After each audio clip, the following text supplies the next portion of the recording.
Welcome back, dear listener. We left off with concluding, albeit temporarily, our discussions on the Old Ones, the C'tan, and the Necrons. Let us now shift our attention to a more noble and worthy subject of our attentions. Rise of Humanity. Age of Terror and the Stellar Exodus, M1, M15. For millions of standard years after the Necrons and their captive C'tan shards went into hibernation on their tomb worlds, the devastated populations of the intelligent species of the galaxy slowly recovered from the C'tan's red harvests. In time, the Eldari emerged as the most dominant civilization in the galaxy, with the core of their star-spanning empire located in the region of the galaxy that would later become the Warp Rift, called the Eye of Terror. But on the planet called Earth, and later Terra by its inhabitants, an intelligent mammalian humanoid species known as humanity was rising to prominence over 40,000 standard years ago. During the Age of Terror, or the Age of Progress, as it is sometimes called by imperial historians, the human race advanced beyond its ancient pre-industrial past to obtain spacefaring capability and began to slowly settle the terraformable worlds in its own solar system and in the star systems near its homeworld using massive sublight starships.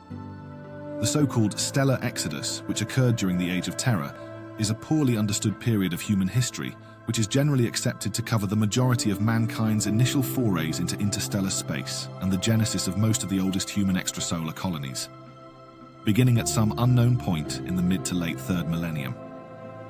This period is generally understood to lead into the so-called Dark Age of Technology, sometime around the 15th millennium AD. During much of the Stellar Exodus, humanity lacked any knowledge of the existence of the immaterium or warp drive, and so was forced to travel between the stars in great sublight generation void ships or using cryogenic hibernation. Age of Technology, M15, M25. The Age of Technology saw the development of the first human, warp-capable, interstellar spacecraft. Much of the era of human history known to imperial historians as the Age of Technology or the Dark Age of Technology that lasted approximately between the 15th millennium and the 25th millennium AD is mysterious. It was in this time that the psychic mutants called navigators were first born or created through genetic engineering, and combined with the invention of the warp drive, allowed humanity to travel between worlds faster than the speed of light by using the dangerous hyperdimensional, psychically reactive medium of the immaterium or warp. Long before the rise of the Emperor and the birth of the Imperium, during the Age of Technology, humanity reached out to the stars, eager to occupy new worlds and expand its burgeoning interstellar empire. Vast colonization starships carried eager human settlers, along with all the resources they might require, and landed on far-flung, often isolated worlds. The first night worlds were founded at the very start of the Age of Technology, before the discovery of the warp drive in the 18th millennium, when scouts from old Earth traveled far through the galaxy, seeking planets to use as agricultural worlds to provide food for mankind's burgeoning population, or as mining colonies to provide the materials needed to fuel their expansion across the stars. Indeed, these so-called night worlds had already been established for thousands of standard years when the Imperium was first founded in the 30th millennium. When those first human scout ships discovered a suitable planet for colonization, gigantic sublight voidcraft were dispatched to settle them. These ships were part of Terra's Long March fleets, named after the duration of their voyage and their destination among the stars. The name was apt. Each of the Long March colony ships carried thousands of settlers on a solar decades-long journey to a far distant planet.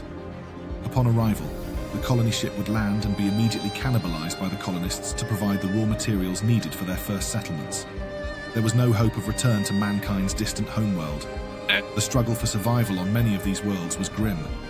On some, the settlers found themselves the prey of vicious predators or were attacked by native alien species, which saw the human settlers as invaders. On other worlds, extreme weather conditions or an unbreathable atmosphere made travel outside of domed habitat zones next to impossible.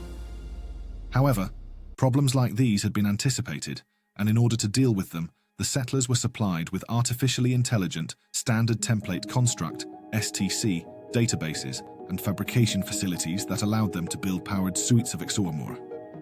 The pilots of these bipedal walking machines were protected by a hard shell of plasteel and armed with an array of military-grade heavy weapons.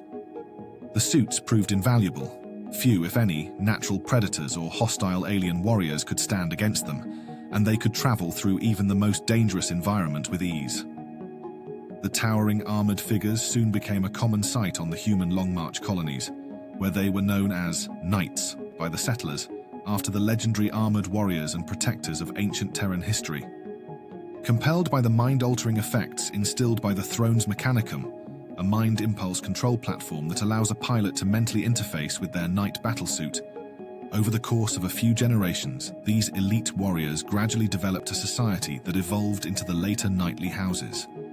The plasteel plates of the original exoskeleton suits were slowly replaced with more ornate armor made from adamantium, providing better protection as well as a panoply befitting the wearer's prestige and rank in their society. The more mundane duties that the knights had once taken part in on the colony worlds, logging with their mighty Reaper chainswords, for example, or blasting apart rock ore with their rapid-fire battle cannons, were delegated to those of lesser ranks, allowing the knights to focus on the arts of war and governorship. Dwelling in tall strongholds, these nobles and scions strove to protect the lives of their subjects, as they now saw the settlers they protected, and to bring order to the primeval maelstrom on the planets that were their homes. The knightly houses proved to be highly successful at both of these things, and soon became a vital part of human society during the Age of Technology. The existence of rapid interstellar travel, eventually provided by the invention of the warp drive, allowed human colony worlds to interact on a normal timescale for the first time, and interstellar commerce and communication became possible, allowing like-minded human worlds to join into political and economic combines for their mutual benefit. Eventually, at some point during this era, all of humanity was united beneath some form of interstellar government. What is also known, largely from the works of Keeper Crippius, is that a group known as the Men of Gold relied on the works of the Men of Stone in order to create a fantastically prosperous interstellar society, but one devoid, by later imperial standards, of spirituality or piety, focused instead only upon the advancement of science and technology. The Stone Men are known to have created a third group, the Men of Iron, postulated to be some form of artificially self-aware robots or thinking machines, in order to assist them in their labors and carry out military duties.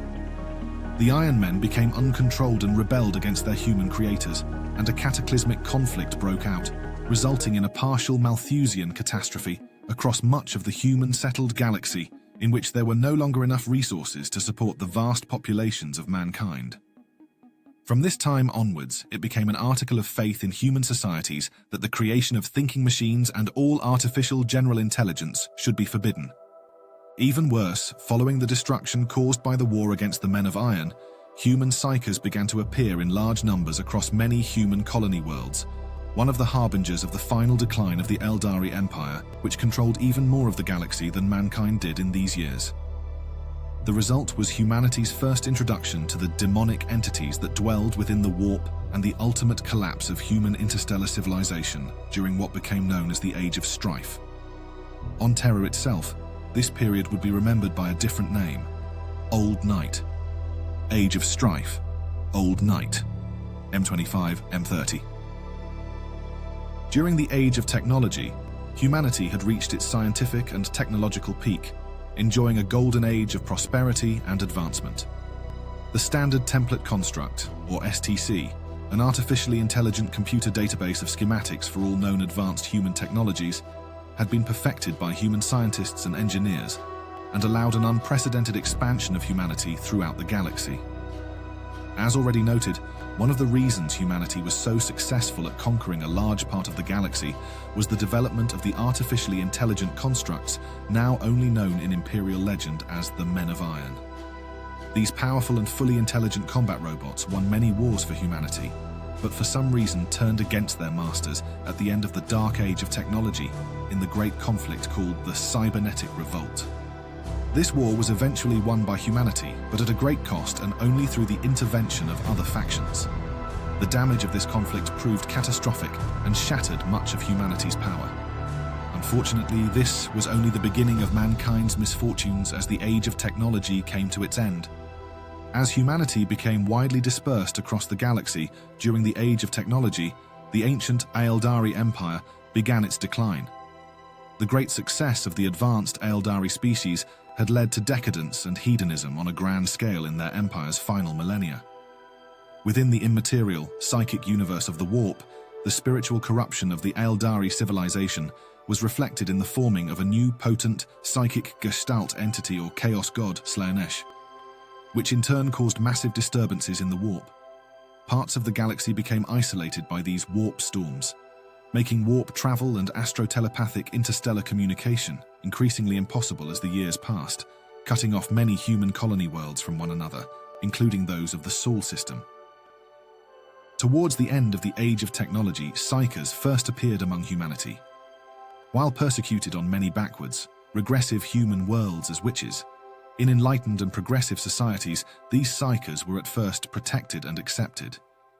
Yet the initial intolerance for the emergence of psychers among humanity would later seem prescient, as many human worlds fell to the dominance of demons and other warp creatures, using possessed, weak-willed psychers as gateways into the physical world. Only worlds which had rigorously suppressed psychers survived the Age of Strife. The Age of Strife followed the Age of Technology, as the interstellar human civilization collapsed in widespread insanity, demonic possession, anarchy, and interhuman civil war. Terrible weapons of the Golden Age of Technology were unleashed, devastating many human colonies and turning once verdant worlds, such as Baal Secundus, into irradiated desert planets. Many isolated and vulnerable human-colonized worlds also became prey to hostile alien species such as the Orcs. In a relatively short span of time, the once galaxy-spanning human civilization was brought to its knees and was forced to endure nearly 5 Terran millennia of anarchy, terror, war, genocide, and slavery. Other than tales of great suffering, little information concerning these long years survived this dark time to be known to the men and women of the Imperium. When we next meet, dear listener, we will continue our studies with the fall of the Eldari,